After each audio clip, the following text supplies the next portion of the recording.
Welcome to Figure Eight, where we feature inspiring stories of women entrepreneurs who have grown their businesses to 7 and 8 figures revenue. If you're in the mix of growing a bigger business, these stories are for you. Join us as we explore where the tough spots are, how to overcome them, and how to prepare yourself for the next portion of the climb. I'm your host, Julie Ellis. I'm an author, entrepreneur, and a growth and leadership coach who co-founded, grew, and exited an 8-figure business. This led me to exploring why some women achieve great things. And that led to my book, Big Gorgeous Goals. Let's explore the systems, processes, and people that help us grow our businesses to new heights. If you're interested in growing your business, this podcast will help. Now, let's get going. Hello, and welcome to the Figure Eight podcast. I'm your host, Julie Ellis, and I'm an entrepreneur, author, coach to entrepreneurs, as well as a keynote speaker. And this podcast is really about highlighting the women entrepreneurs that I've met along the way who are growing great 7 and 8-figure revenue businesses. So we're going to be in conversation with a lot of really interesting women who have businesses that range from just over $1 million up to more than $10 million in revenue every year. And I'm really interested in learning from them what that journey is like, what's been wonderful about it, what's been difficult about it, how they've navigated the crazy climb that's involved in growing a business, and where they're at today and where they see themselves going in the next months, years, as long as they continue to own the business. Some of the women are still digging in and looking to grow. Some of them are looking at other ways of growing, like having multiple smaller businesses.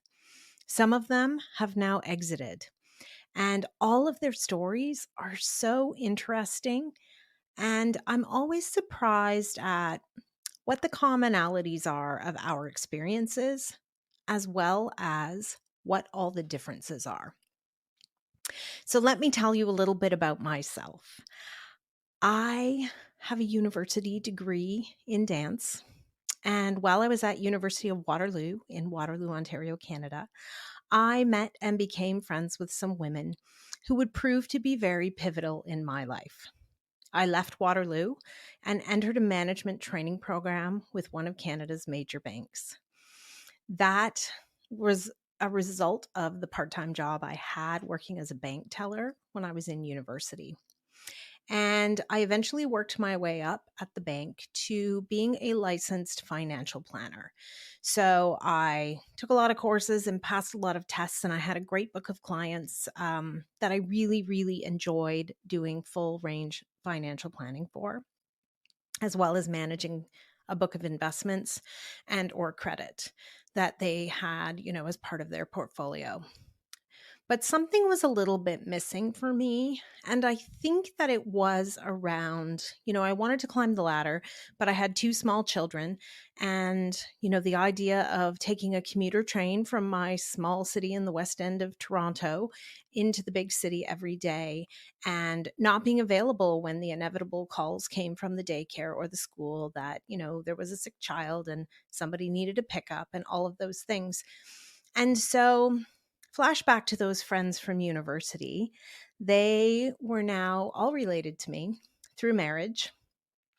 And we started talking about the idea of making a business out of name labels for kids. And so we knew that we were sending our kids to daycare, and the daycare was asking us to label everything. And when we asked how, they said with masking tape and a Sharpie. And we didn't think it was the prettiest way to do it. We also quickly realized that it wasn't that durable. And so an idea was born, and we entered into a phase of doing a lot of research and testing. That took us about a year. And we finally launched our business, Mabel's Labels, in March of 2003. We made our first sets of labels after, sending a letter out to not all of our friends because we couldn't afford to send it to everyone, but most of our friends. And some of them had kindly placed orders with us. As we had sat stuffing envelopes on that night when we were getting the letters ready to go, we opened a bottle of cheap champagne and we toasted to the someday IPO of Mabel's Labels. So flash forward, we're making labels in my, sister-in-law's basement, and we were growing. The business was growing. And one day the phone started ringing and ringing and ringing. And my sister-in-law finally, found a few minutes when the kids were napping to run to her basement and answer that phone. And, people were asking if we were busy. And she said, impossibly busy. How did you hear about us? And it turned out that a very small article, like 1.5 by 2.5 inches, that we got in Canadian Living magazine about 6 months before, had turned into us being featured on a subscriber newsletter called The Daily Candy. And we were the candy of the day. And suddenly the orders were pouring in. It took us several days. We had to take time off work. We had to gather up extra help. And we made labels for 4 days straight. And at the end, just before we dropped them all in the mailbox, we counted up all the envelopes, and there'd been about 350 orders. So we quickly realized that our business was not ready for scaling, and we would need to make some process changes for how we were doing production to make it easier and faster. What we also found out later was that one of the people who got labels in that batch was a host of The View. And her name was Elizabeth Hasselbeck, and she was pregnant with her second child. And a number of months later, we came into the office on a Tuesday after a holiday weekend and to a message saying, we would like to feature, Elizabeth wants to feature your product in a baby shower segment where we'll be talking about her favorite products. So we very quickly made some labels for baby Hasselbeck and posted them off to New York. And the labels were featured on The View. There were about 10 products that were featured. We found out later we were the only product that didn't have a public relations representative. So that was really interesting to us. But what happened after we were on TV that day was the biggest 24 hours in Mabel's Labels sales history. And I think there were, 800 or 900 orders. And so, we were growing. And by the time we made it onto The View, we had decided that my sister-in-law should buy a bigger house so we could have a bigger basement for the business. And so she did. And when we moved in, we really hoped that Mabel would stay there for quite a long time, 3 or 5 years. And 18 months later, we were bursting at the seams. We had 12 people coming to work every day in a very cramped basement with Wi-Fi that wasn't strong enough and kept cutting out. We had filled a good part of her upstairs with printed material and things we needed to run the business. And so we knew that we were going to need commercial space. So we moved to commercial space and, the business kept growing. We had an idea that was born of moms who said to us, but I need my labels today. My kid is going to school or daycare or summer camp and I need the labels now. And even with a mail order business, we were shipping next day, but it took longer than that, even with overnight service. And so we had an idea that we could create a retail product that we would sell in some of the biggest retailers in the world. So we started trying to figure out, we handmade some prototypes and we started going around to all of our suppliers, our contacts. We went to printing trade shows. We basically exhausted our address book of everyone we could think of who might be able to help. And the, advice we got was fairly unanimous. And that was that we needed to look to China. We had never done any business in China. We were running our own factory with our own back-end software that ran all of the production from the time, you ordered on the website to the time it shipped out of our facility. And so the idea of going to China felt more than a little bit daunting. But we decided not to let fear win. And so we crafted a project plan and worked on getting samples. And so we had samples. We had gotten samples from 3 different factories, and we had hired a consultant, a friend of a friend, who had experience working in consumer packaged goods companies as well as retailers. And with a little bit of luck and a lot of hard work, we got a meeting at Walmart. And so we went off to Walmart Canada in January to talk about setting up in back to school. And it was a cold winter day. The parking lot at Walmart Canada's head office here is notoriously bad for finding parking. It's not big enough. And the day we went, the snowstorm was so bad that we had no trouble parking whatsoever. And we went inside to do our pitch. We told them the story of how we were moms. We started a business in a basement with a great idea. We, became a social media powerhouse and, a celebrity endorsed brand. And that story was ours, and it was compelling to one of the buyers. And we had a little good cop and bad cop. We had, I love these labels. These are the best. It's going to be wonderful, compared to, I don't think these things really work.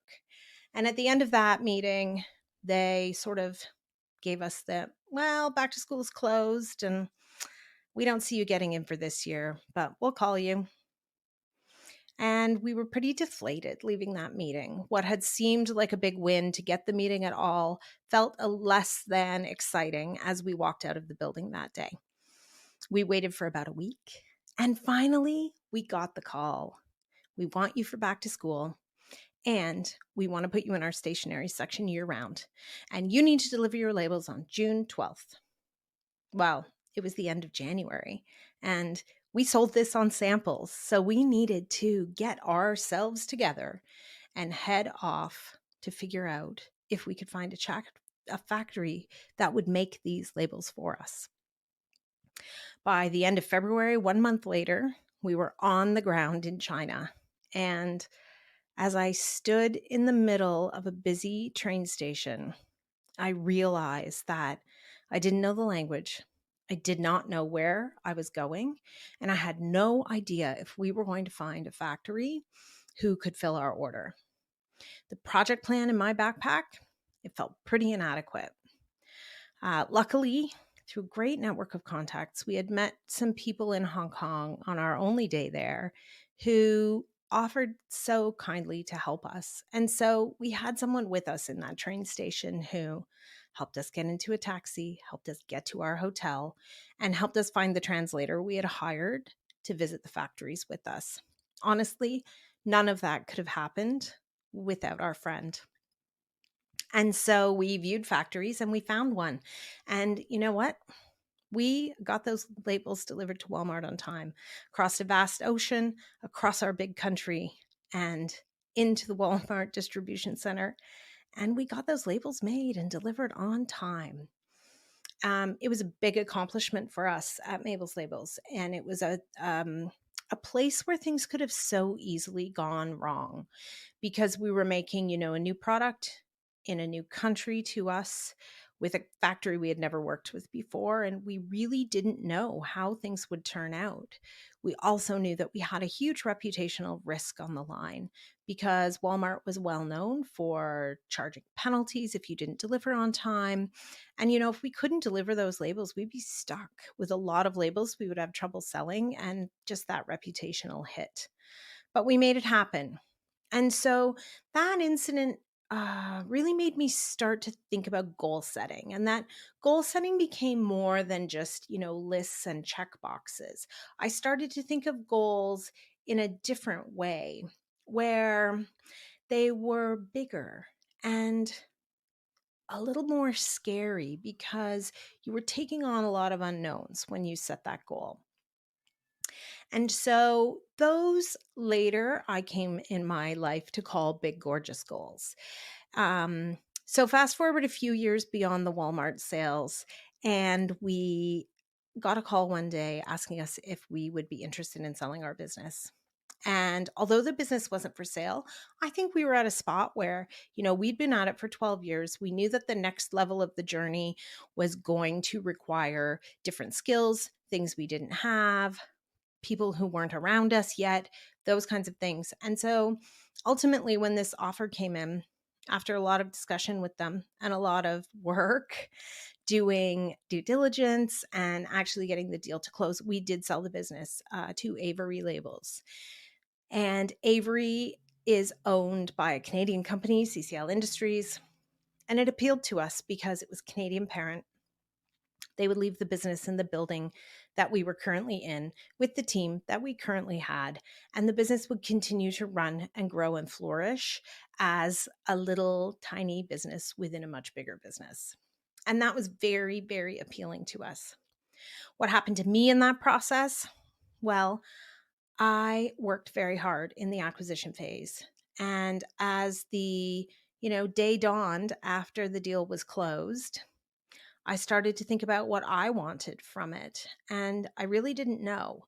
I think I was the person that would have never left, would have been one of those founders taking up a boardroom, chatting with the staff over coffee, and generally probably being disruptive, but it's where I probably would have landed. Instead, after 6 months, I ended up out.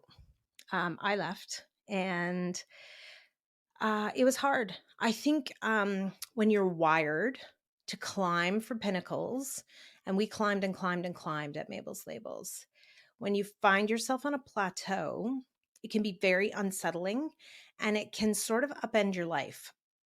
And it definitely upended mine. I took quite a bit of time to figure out what I would do next.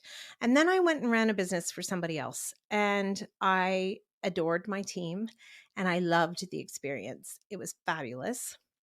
But what I learned is that I don't want to work for somebody else.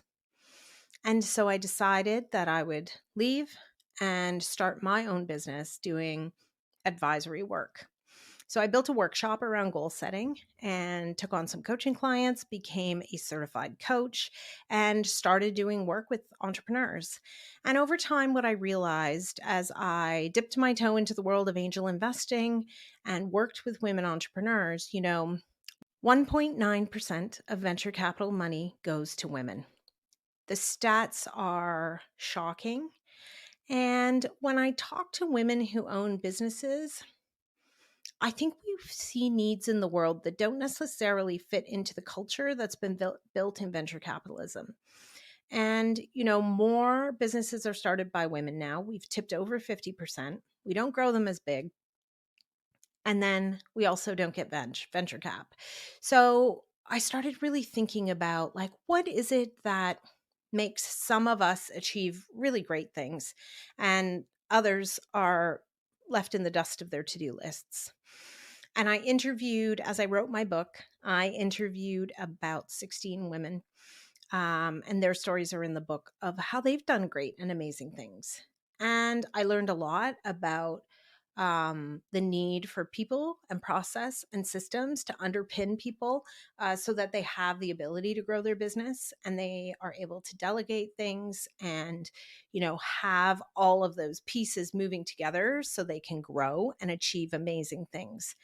They also have to set goals where they don't know the outcome is going to be positive, where they feel uncertain, where they need money or expertise or something. There's some part of that goal that is an unknown. And so that's where I think big, gorgeous goals come into play. After I wrote the book, I really started to focus my work into women entrepreneurs in that 7 and 8 figure of revenue range, because I think that getting to $1 million feels really hard. So if you're in the high sixes and you're trying to get to $1 million in revenue and it feels hard, you're in the right place. It feels hard. And you put systems in place and you put people in place and you put processes in place and you cross the $1 million and it feels magical. And by the time you grow that to 2 or 3 million, you hit another resistance point where a lot of those people, systems, and processes start breaking and you need to change them out. And so that can be a major sort of plateau point of difficulty to recalibrate yourself and make some big changes to get on the climb again. And then, when you cross 10, like getting from 7 to 10 can be really hard as well for similar reasons. And so what happened to people who did it? And where did they get stuck and why? So I became really interested in this, and I started reaching out to my network and asking, who do you know? And I've started talking to some amazing women, and I cannot wait to share them with you. As we go forward, we'll be accumulating lots of episodes and lots of different stories. And, we have a lot in common. A lot of the same things happen no matter what kind of business you have, whether you have a product, whether you have a service, whether you have a SaaS product, whether you have hardware business or software business. So many problems and walls that we hit, the hurdles we trip over, so many of them are the same. And then there are the interesting stories of the different ways people do it. And there's just been so many interesting things about, narrowing down your focus and staying with a few key things. How to hire people who, might not typically be employable. How to, what happens when you decide you want to sell your business and you want to exit and go do something else? What happens when you decide to build several smaller revenue businesses, and take the learnings and the knowledge from each of them and replicate those outward? What are all the different ways that we can grow our businesses, thrive in our businesses, and really climb together? So I look forward to sharing those stories with you. I want to hear from you.